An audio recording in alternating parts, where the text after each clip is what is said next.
Hello. So today we are going to talk about clairaudience or clear hearing.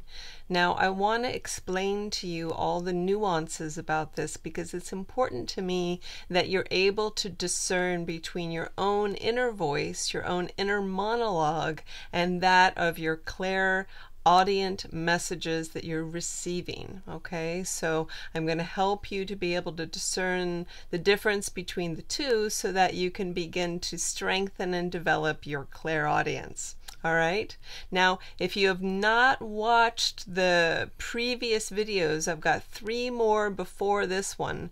The first 2 are the most important that you're going to want to watch before this one because this video does build off of those 2. However, I will put all 3 up above, I think here, I think that's where it is on this side.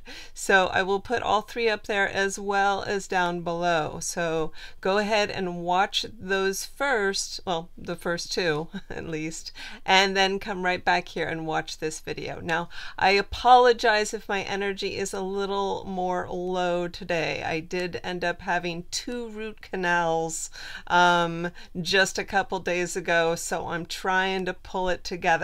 So please, please, please forgive me. Thank you. Anyway, let's go ahead and continue into this. Just like with all the other clairs, it really matters on how much you're using and focusing on any of them, because the more you use them, the stronger they're going to get, and the less you use them, the less strong they're going to be. Okay, so you may not notice them as much. So it's important to me to help you to recognize them and to develop them. Okay? And don't forget that the clairs are our energy body's natural means of communication and of kind of sussing out our environment and getting information from our environment. So again, these are our natural and normal tools, but the thing is that they are so subtle that we just tend to not even notice when and how we use them. So that's why it's important to me to help you to recognize them so that you can develop and strengthen them. All right?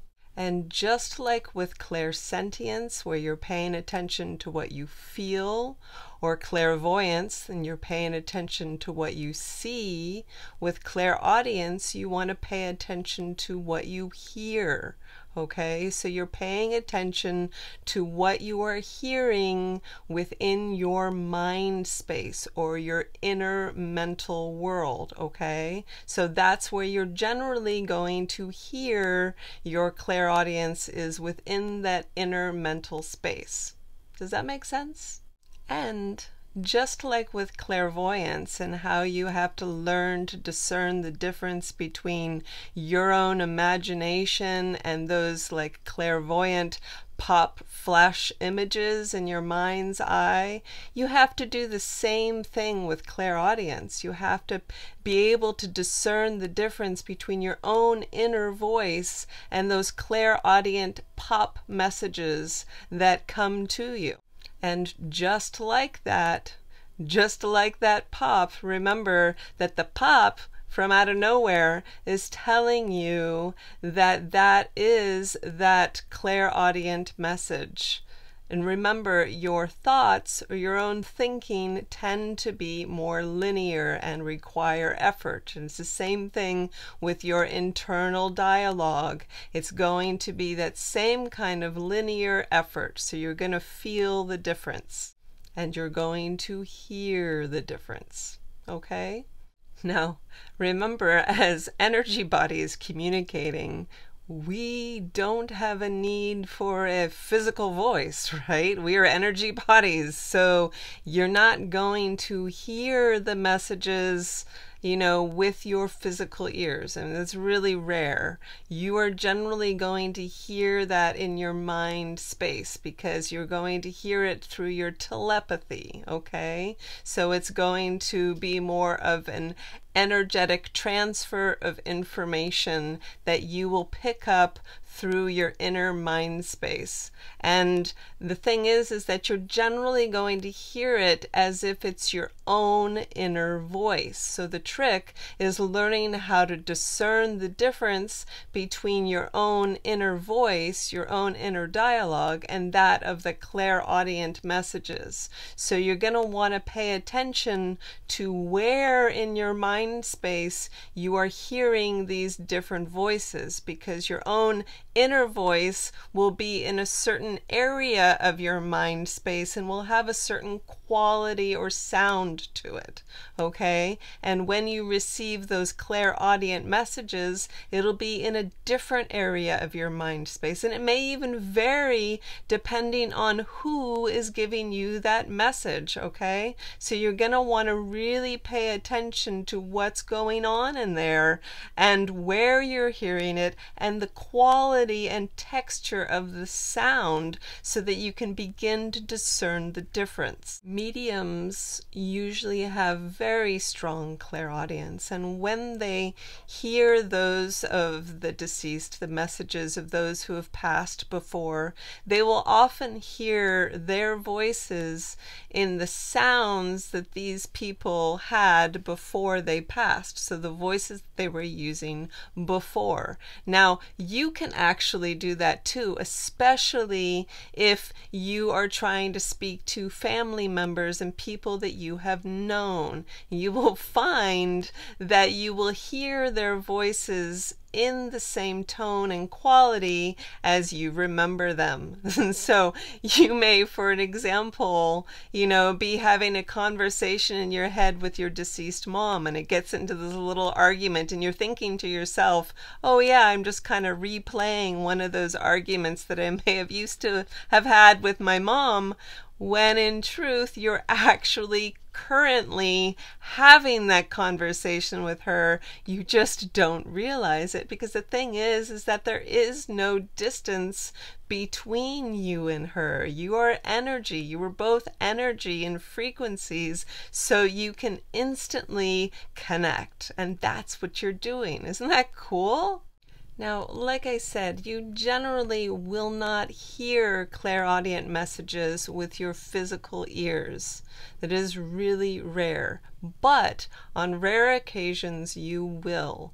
And this is usually in a situation where one might be in danger. Then your guides, your higher self, or the universe, or whatever is speaking to you in that moment, helping you to get out of danger. An occasional time or two that you may hear it with your physical ears, but like I said, that is super, super rare. So I'd like to go into 5 signs that you might already be very strong in your clairaudience. The first one is that you might be really connected to music. It might be the voice of your soul, and every time you hear it, it just lifts you up in different ways, and you can just feel and connect with that music in a much deeper level than most people. And you might be a really good musician or singer as well. So music is like the voice of your soul. Yeah, so that would be the first one. And number 2, you might be really sensitive to sound, that, because you are honing your senses, your hearing senses, to their finest ability. That means that sound might seem so much more loud and intense to you that anything that you hear that normally wouldn't, affect most people may be just way too loud for you. So you might really appreciate some quiet time and just being quiet and being down and regenerating yourself without that sound, because it's just too sensitive, too intense. Number 3, you might hear ringing in your ears a lot, or at certain points. And I don't mean like all the time, not like tinnitus or however you say that. But it'll just come out of the blue, and you'll hear like this ringing noise. And what it is that whether there's a spirit or energy or whatever trying to contact you, it's at that higher frequency. So you're gonna pick it up as that buzzing or high-pitched noise. And so what you can do is say, hey, I recognize that you're trying to connect with me, and I'm trying to connect with you too. Number 4, you tend to be an auditory learner or an auditory processor. So you're used to using sound as your way to pick up information, that is strong for you. So you may like, for an example, audiobooks versus, reading the written word. So that seems to process better for you, better than looking at something visually. Does that make sense? And number 5, you may spend a lot of time in your head. Like, you may be having conversations with yourself in your head. You may be talking about whatever, or just spending a lot of time in there. Okay, so yeah, that is a strong sign that you have been using your clairaudience. So I hope those 5 make sense. One of the best ways to start to develop and strengthen your clairaudience is by paying attention to the subtleties and sounds around you. So start to maybe pay attention to the minute sounds, like the humming of your refrigerator, or the sound of the birds out your window, or maybe that little electrical sound that the power cable makes, or whatever. And just start to notice the smaller and smaller sounds and little nuances of sound that maybe you hadn't otherwise noticed before, because what you're trying to do is develop your ability to hear things that you wouldn't normally have heard. Okay, and there are some tricks that you can do with this too, that you can play with. So for an example, let's say you're listening to a song on the radio or whatever, and so learning to discern between each singer or each instrument, and kind of localizing and focusing on each of them, so that you can begin to really pick apart the sounds and then focus on one sound over the other, and kind of cut out some of the sounds so that you're only hearing certain sounds. This is really going to strengthen your clairaudience a lot. Additionally, you will want to pay attention to your mind space and everything that you are hearing in there. And you want to learn to really pay attention to your own inner voice, your own inner dialogue, versus the clairaudient messages that you're getting, and where you're hearing them in your mind space, and the quality and texture of the sounds that you're hearing. Because you'll find, like I said, that certain voices will be in certain places in your mind space, and your own internal dialogue will be in a certain place in your mind space. So really pay attention to what you're hearing at any given point, and really begin to isolate and figure out where the voices are and what quality they are as well. Okay, and that will really help you to strengthen this skill, because that's what it is. It's a skill. And that's what you're doing, is strengthening it through paying attention.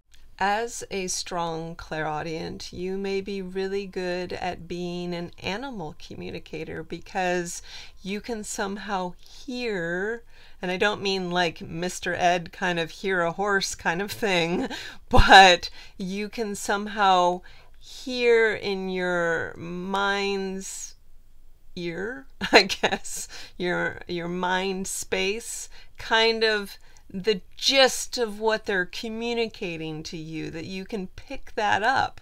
And so that's something that you can do really well when you develop that clairaudience, as well as mediumship. Mediumship is another gift that you can really begin to develop once you hone your clairaudience and you begin to hear those different voices from those people who have passed on back into their energy form.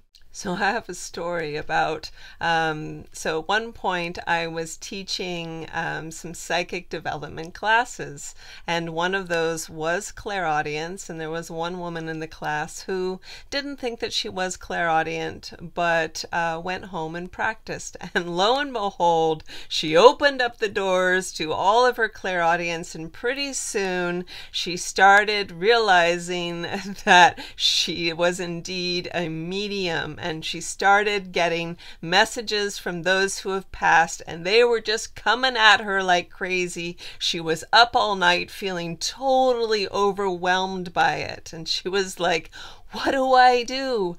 What do I do now? How do I get it to stop? It's too much. It's so much. And they just want to talk to me all the time, and I just want it to stop.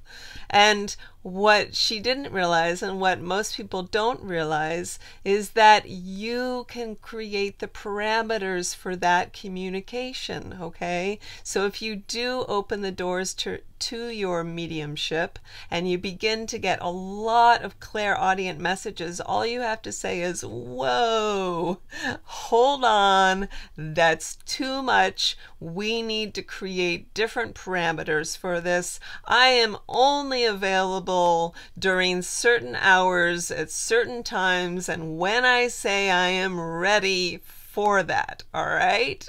So you can do that too. So if this happens to you, understand that you can create the parameters from which they communicate to you, okay? So don't worry about that. So remember, developing your clairaudience, or any of the clairs, is kind of like, learning how to tune a guitar. Like when you're first learning guitar, whoa, that would be a really like a big challenge to learn how to tune a guitar by ear when you don't really know what to look for, right? But after being maybe a seasoned guitarist, right, then immediately you can hear all those subtle nuances and know, oh, well, that is, out of key or whatever, because you can hear it. You can finally hear those subtle nuances. And so that's what you're beginning to cultivate and create through doing these practices. And like with any skill, it's gonna take practice, right? So it'll take practice to develop these things, and just take that time to play with it and have some fun, okay? You can do this. You are meant to do this. It is a natural skill. So don't be afraid. Have some fun with it. And I would love to hear any stories that you have about your own clairaudience. So please, please put them down below. That would be great. And yeah, I would love it if you would like and subscribe. That way I know that you like my video and would like to hear more from me. And I hope that you have a wonderful day. Thank you so much for watching. It really means a lot to me.